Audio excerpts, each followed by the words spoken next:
Adam Strong was scared of grass until he was 4. When he got glasses. Adam's work has appeared in Nail Magazine, Noise Hole, Our Portland Story, Intellectual Refuge, and in the forthcoming anthology from Forest Avenue Press entitled City of Weird. Adam Strong is the founder of the local reading series Songbook PDX, a literary mixtape.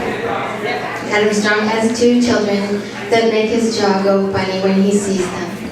Adam Strong is a proud member of Dangerous Writers in Portland, Oregon. Please welcome the very sweet Adam Strong.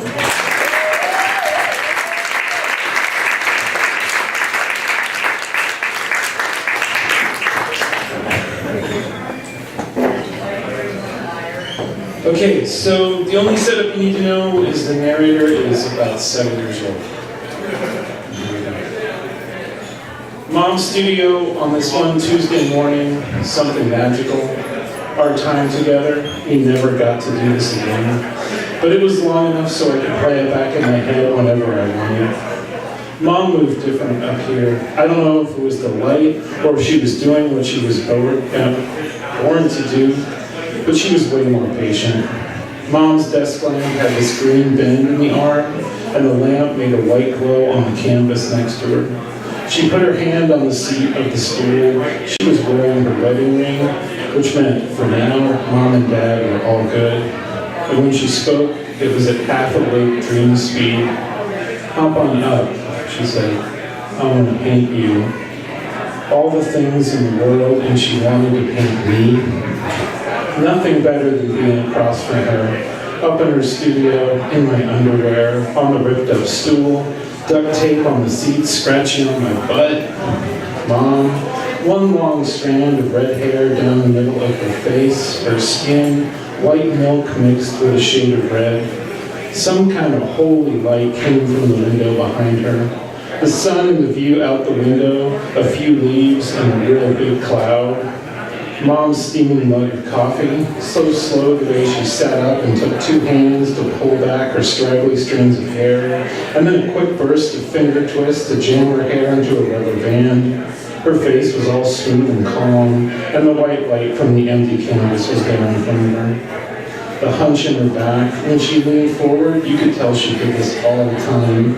It was part of her trance, the curl of her finger around the brush. The slow of her hand moved her brush from a pot of black paint to her canvas, long tip wet with black paint, a trance from paint to canvas, from brush to water, black to white. What it felt like to be looked at by Mom, a warm in my chest spread out to the rest of my body, cold outside but warm up in Mom's studio, so much warm I could have sat there forever.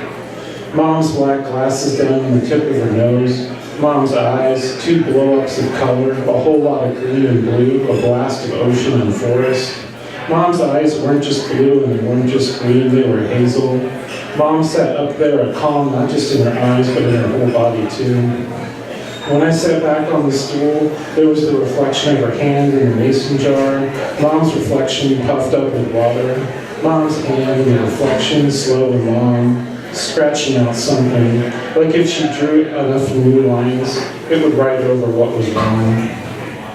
The back and forth of her eyes, the things she used to see her pains, the way she loved the world, her eyes was how she loved me. I knew what she was painting me, but I didn't know what I looked like on the canvas. Mom's curly key hand movements, figured that was from my curly hair, and her scratched out hand movements were from my eyebrows. I was squinting, the kid motor inside of me didn't want to sit still, and Mom's voice had a little bit of mad under it. "It helps if you pick a spot," she said. And the glasses at the end of her nose had the reflection of the white square of her canvas in them.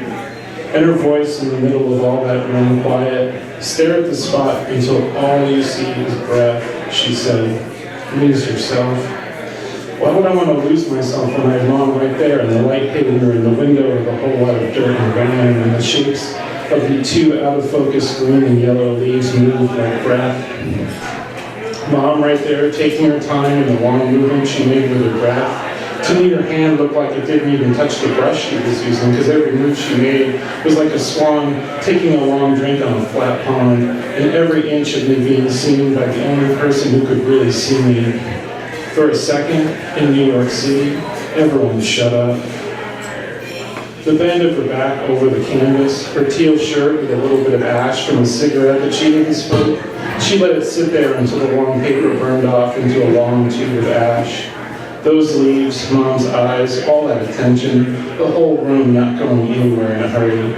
I did it. I did what Mom said. I got to a spot where I was a body with breath going in and out, and for 2 hours, it's normally such a long time, but see Mom like I see Mom like that, like I was, I could have sat there all day.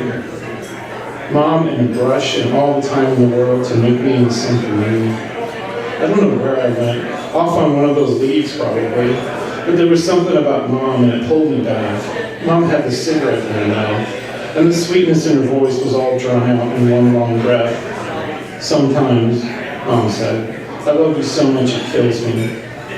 Yellow and green splashes of color in the wind outside. I could fool myself into thinking that those leaves were moving for my breath, but they weren't. Me there, my body on the stool, the long line of my throat down to my stomach, a squeeze.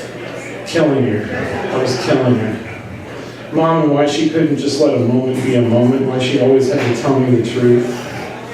Mom, I said when there was a break in my voice, what do you see when you paint me? And Mom got out of her lean forward, she slid her glasses back up over her eyes, and the green moon irises of hers weren't big anymore. Her eyes were shut tight, trying to think of the right words to say. The lines of worry were back on her face. There was no steam coming from her coffee, no more color in the green and yellow leaves outside. Mom's cigarette between her thumb and her forefinger, her nails were all chewed up. Her eyes weren't on me, they were down on the canvas. I see a boy who breaks, she said. Mom, when she said those words, my heart, the place that I feel things, was like down in my stomach. Mom had to have someone else living inside her. That's the only way she could say I was someone who broke. Someone who moved into her brain and hadn't fully taken over yet. I was so wrapped up in her pain in me, I didn't notice any of this in her until she said those words. And after she said I broke, I saw it was someone else all over Mom. Someone else in Mom's back hunched over her canvas. Someone else in the slits of her eyes shut tight. I was going on about how good it felt to have someone paying attention to me, and Mom was just trying to stay awake.